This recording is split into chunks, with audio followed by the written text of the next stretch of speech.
So hello guys, mga katek, good day. Welcome to my video. For today's video mga katek is meron po tayong radio. Bali, player na po ito. Pwede nyo lagyan ng flash drive o USB. So yan. For today's video is tuturuan po kayo kung ano ba kadalasang sira ng mga ganitong radio. Kung paano ito ayusin kung maka-encountered po kayo ng mga ganitong sitwasyon. Tara, sundin lang itong full video nito at panoorin nyo hanggang dulo.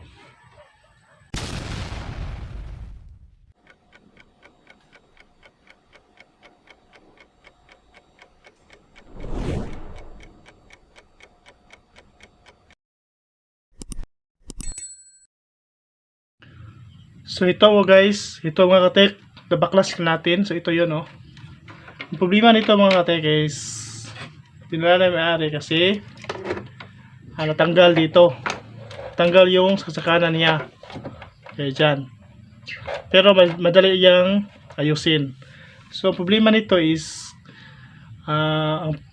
kung i-EM natin, ang FM okay naman, yung pang player niya okay naman, pero kung kapag dito tayo sa EM is ang mahina. So ang hinahina niya kahit lakasan full volume po na. So ang technique natin yan mga katek, nakikita nyo dito. So ito, nakikita nyo yan, dilim ba? So ito nakabutang yan EM1, sa ibabaw is EM2. So kapag mahina dito, try ilagay nyo sa ibabaw. So tara, ikabit natin sa ibabaw kasi pag-test natin kanina. So pag on ko, kasi full volume ko na, ayaw pa rin, ang hina pa rin. So nilagay ko dito sa EM2. So yan, nilagay natin. So yan, so yan mga katek, wait sa.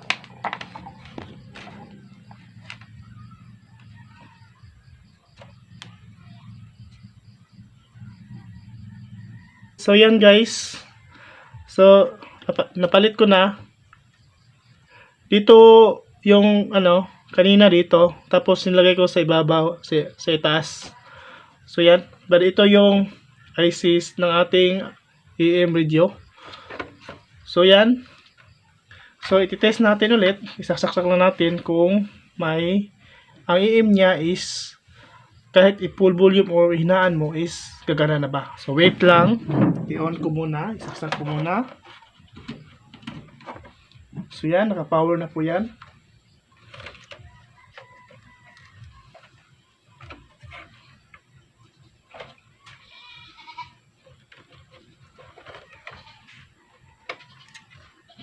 Wait lang, natanggal. So ibalik lang natin to.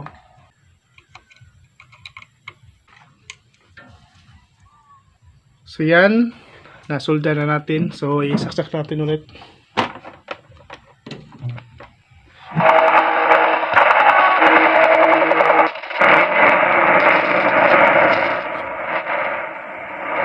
Basic computer training sa susunod. So ito yung EM. So iti-test natin. I-tuner natin.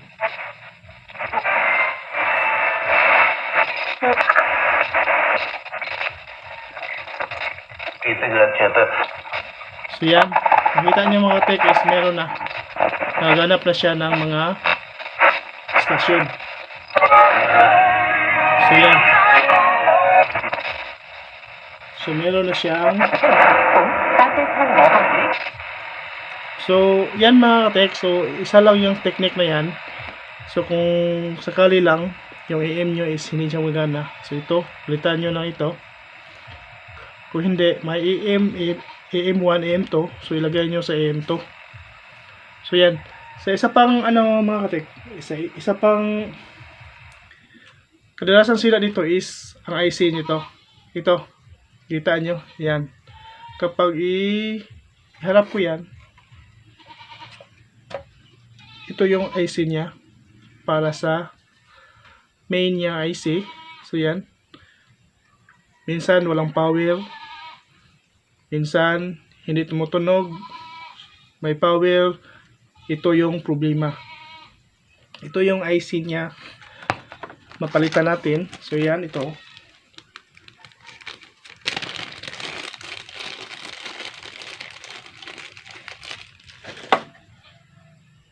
So ito yung IC na dapat natin palitan. So sa akin, stock, meron po tayong KA2206B. So yan, ito yung IC na palitan. Siguro mga 10 pieces plus na ang naka-repair na ko na ganito. 10 pieces o higit pa. At kadalasan sila is ito lang yung IC. So ito yung IC niya, KA226B. So yan, yung ipinalit ko. So okay naman siya. So ito yun. So yan po ang kadalasan nasisira ng mga ganitong mga radio o player. So sa ganitong sitwasyon, sa ito is ang sira nito is ganyan. Yung plug niya, sabi ng Mary is naigo sa bula. So yan, tatanggal. So madali naman yung i-fix. Pero dito ang EM niya, titest ko FM, okay naman. Sa FM, kahit i-volume ko pa, ang hina. So dito may nakalagay tayo EM1 sa ibaba, sa ibaba. So yan, hindi maklaro. EM1 yan. So dito yung nakalagay kanina, pinalitan natin dito sa EM2. So yun, may ang lakas na niya. So try natin ulit sa EM. Sa EM2 yan, volume natin.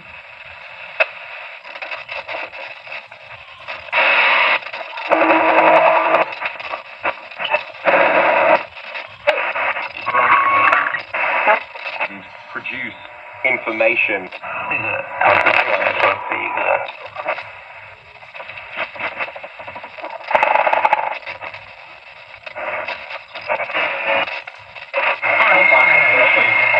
So yan, may nakasalap na siyang mga signal.